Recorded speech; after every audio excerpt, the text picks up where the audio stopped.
Electric वाहन वापर करण्यास प्रोत्साहन देण्यासाठी राज्यातील समृद्धी महामार्ग, मुंबई पुणे महामार्ग आणि अटल सेतूवर टोल माफी करण्यात आली आहे। तसेच लवकरच राज्य मार्गाबाबत निर्णय देण्यात येणार आहे। तसेच इलेक्ट्रिक वाहन खरेदीतही सरकारकडून प्रोत्साहन रक्कम देण्यात येणार आहे।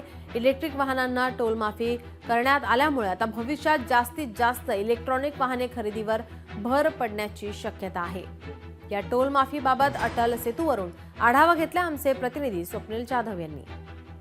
इलेक्ट्रिक वाहन वापराला प्रोत्साहन देण्यासाठी राज्य सरकारने मोठा निर्णय घेतलेला आहे। मुंबई पुणे एक्सप्रेसवे, अटल सेतू तसेच समृद्धी महामार्गावरती 100% टोल माफी इलेक्ट्रिक वाहनांना करण्यात आलेली आहे। त्यामुळे राज्य मार्गांबद्दल सुद्धा लवकरच निर्णय हा राज्य सरकारकडून घेण्यात येणार आहे। या संदर्भातील GR हा राज्य सरकारने कालच शुक्रवारी जारी केलेला आहे। त्यामुळे आजपासून ही खरं तर टोल माफी लागू होते का याकडे सर्वांचं लक्ष लागलेलं आहे। खरं तर इलेक्ट्रिक जी वाहनं आहेत ती विकत घेण्यामध्ये सुद्धा राज्य सरकारकडून सबसिडी देण्यात येणार आहे। ती सबसिडी थेट जी कंपनी असेल ज्याकडून इलेक्ट्रिक वाहन खरेदी केलं जाईल त्यांच्या खात्यामध्ये खरं तर जे पैसे आहेत ते देण्यात येणार आहेत। त्यामुळे जास्तीत जास्त इलेक्ट्रिक वाहनं ही वापरकर्त्यांनी घ्यावी, ग्राहकांनी घ्यावी, जेणेकरून मुंबईमध्ये, महाराष्ट्रामध्ये जे पर्यावरणाची हानी जी होतीये वाहनांमुळे ती कमी होईल। आणि याचाच कुठेतरी धोरणाला पसंती देऊन राज्य सरकारने अनेक इलेक्ट्रिक व्हेकल्ससाठी अनेक नवे निर्णय घेतलेले आहेत। त्यापैकी 3 टोल नाक्यांवरती सध्या टोल माफी करण्यात आलेली आहे। मात्र राज्य मार्गांबद्दल सुद्धा